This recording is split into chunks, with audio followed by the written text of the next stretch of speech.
नमस्कार, मैं सचिन दीक्षित। पालघर लोकसभा चुनाव की पूरी बिसात बिछ चुकी है। लगभग सभी दलों ने अपनी तैयारी शुरू कर दी है, लेकिन उम्मीदवार पर अभी भी प्रश्न चिन्ह लगा हुआ है। बहुजन विकास अघाड़ी ने जहां अपना उम्मीदवार घोषित नहीं किया है, वहीं उबाटा ने अपना उम्मीदवार घोषित करने के साथ मैदान में उतार दिया है।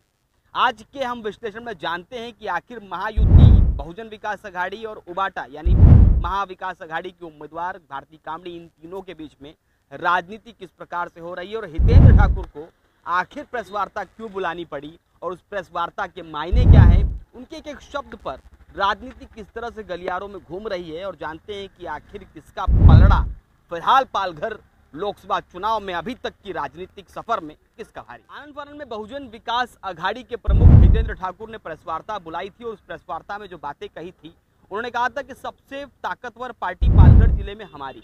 ये बात क्यों कही थी जरा समझते हैं। उन्होंने इसलिए कहा था क्योंकि 3 आमदार हैं, तीनों आमदारों ने जो वोट पाया था 2019 के विधानसभा चुनाव में, उसकी अगर गणित पर जाएं तो उनके वोट होते हैं करीबन 3 लाख के आसपास, जो उन्हें विधानसभा के चुनाव में मिले थे। और बीते लोकसभा चुनाव में बात करें तो उस समय विक्रमगढ़ और ढाणू, इन दोनों आमदारों का समर्थन इनको उस समय था, लेकिन इस बार के चुनाव में महाविकास अघाड़ी को उन दोनों आमदारों का समर्थन है, लिहाजा वोट बट सकते हैं। जो लोकसभा चुनाव में उनको वोट मिले थे वो इस बार के लोकसभा चुनाव में मिलने के आसार कम लग रहे हैं, क्योंकि उधर के विधायक ढाणू और विक्रमगढ़ के अब महाविकास अघाड़ी के साथ हैं। तो बात साफ है कि जो उन्हें विधानसभा चुनाव में वोट मिला था उसके आधार पर, और सफाले में उनके जो जिस प्रकार से बाले किला माना जाता है, सफाले में उनके जिला परिषद सरपंच, इसको देखते हुए और बैंक के चेयरमैन, इन सब को देखते हुए उनका कहना है कि हम ताकतवर हैं, 3 आमदार उन्हीं की पार्टी के हैं और पूरे जिले में जो अन्य आमदार हैं वो किसी और पार्टी के हैं। यानी कि वहाँ कम्युनिस्ट का है, फिर भूसारा एनसीपी के हैं, फिर इधर अगर हम आ जाएं तो पालघर के श्रीनिवास वनगा जो कि शिवसेना के इस समय शिंदे गुट में शामिल हैं। तो ऐसे में सबसे ताकतवर पार्टी के रूप में उनका कहना है हम ही हैं। अब आते हैं उस पॉइंट पर कि अगर ये अपने आप को ताकतवर इस आधार पर कह रहे हैं तो क्या वाकई में ये सच है। तो इस पर हम आपको बताते हैं कि कहीं ना कहीं हितेंद्र ठाकुर का मनोवैज्ञानिक प्रभाव उनके कार्यकर्ताओं में इस प्रकार पड़ा है कि उनकी पार्टी कहीं टूटी नहीं है, उनका बेस वोट अभी भी वही है। यानी जो उनको मानने वाला जो कार्यकर्ता है वो आज भी वहीं टिका हुआ है, लेकिन शिंदे, शिवसेना, भारतीय जनता पार्टी और एनसीपी, इनका जो कार्यकर्ता है वो टूट कर बिखर चुका है।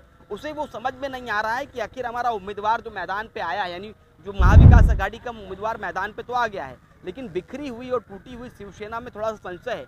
हालांकि सिंपैथी और महिला उम्मीदवार के रूप में भारती कामड़ी के तरफ वोट बैंक खिसक सकता है और उनको मनोबल और सिंपैथी मिलने के साथ वो भी ताकतवर तरीके से मैदान पर चुनाव लड़ सकती हैं। लेकिन हितेंद्र ठाकुर के पास जो कार्यकर्ता है आज भी उनकी शैली का कायल है और कहीं ना कहीं हितेंद्र ठाकुर ने अपने व्यवहार में परिवर्तन भी किया है।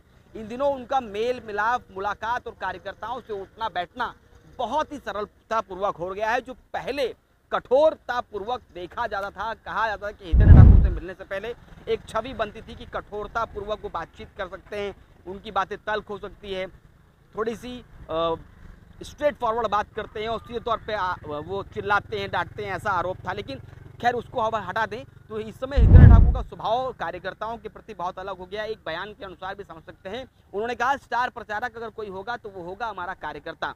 तो कहीं ना कहीं हितेंद्र ठाकुर समझ चुके हैं कि जो बड़ी पार्टियां हैं, यानी खासकर महायुति, उनसे अगर लड़ाई लड़नी है तो स्टार प्रचारक हमारे पास है नहीं, हमारे पास कोई राष्ट्रीय स्तर का नेता है नहीं, हमारे पास जो है वो यहीं से खाड़ी से इस पार से उस पार की ही राजनीति है। ऐसे में स्थानीय कार्यकर्ताओं को ही स्टार प्रचारक के रूप में उतारेंगे तो उनका मनोबल बढ़ेगा और वो जमीन पर काम भी करेंगे।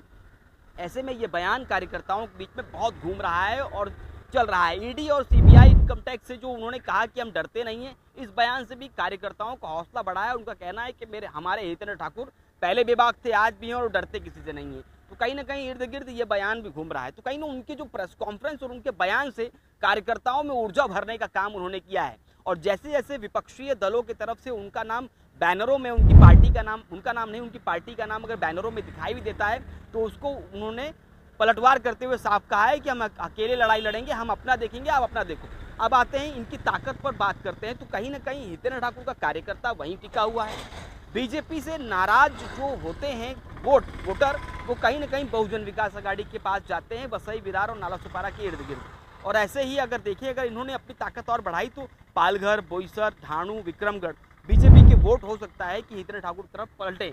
लेकिन कहीं ना कहीं शिवसेना, उद्धव बाला साहब ठाकरे यानी भारती कामड़ी के पास 2 प्लस पॉइंट हैं। एक, सबसे पहले उनका 10 वर्ष का कामकाज, उनका युवापन, और उन्होंने जिला परिषद अध्यक्ष के रूप में जो काम किया है वो आज लोग याद कर रहे हैं।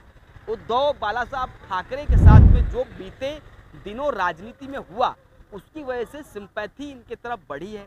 महिला होने के नाते महिलाओं की सिंपैथी बढ़ी है। आदिवासी कार्यकर्ता के साथ नेत्री बनी है, तो उससे कहीं ना कहीं इन पर विश्वास, उन सिंपैथी के साथ साथ महिला सिंपैथी का भी मिलेगा। तो सहानुभूति प्लस सहानुभूति अगर हो जाती है तो कहीं ना कहीं इनका जो बाड़वर बंदर से नाराज, यानी बाड़वर बंदर का जो मुद्दा है उसके खिलाफ बहुजन विकास आघाड़ी के राजेश पाटिल भी मैदान पे आए थे, और उद्धव बाला साहब ठाकरे का भी बाड़वर बंदर का विरोध ही था।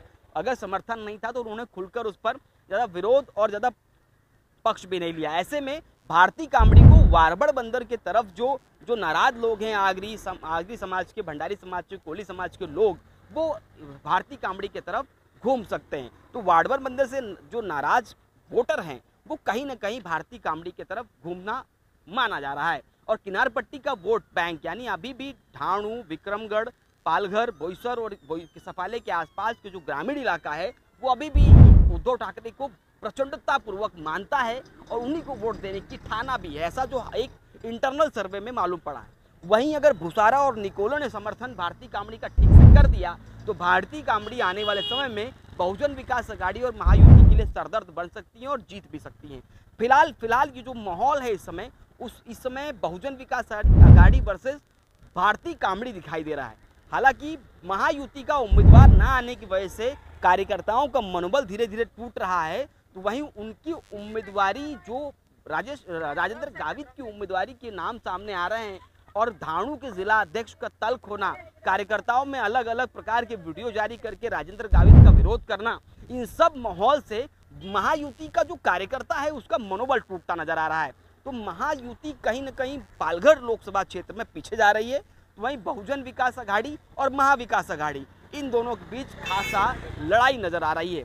यानी अब कहीं न कहीं बहुजन विकास आघाड़ी और भारती कामड़ी फिलहाल ठीक तरीके से लड़ते नजर आ रहे हैं, और बहुजन विकास आघाड़ी ने अगर ठीक ठाक स्ट्रैटेजी बनाई तो हो सकता है जीत इनकी भी हो सकती है। फिलहाल माहौल पालघर लोकसभा क्षेत्र का ये है। आने वाले समय में क्या कुछ परिवर्तन होता है, महायुति का उम्मीदवार क्या होता है, स्ट्रैटेजी और कैसे बदलती है, राजनीतिक विश्लेषण हम करके हम आपको समय समय बताते रहेंगे।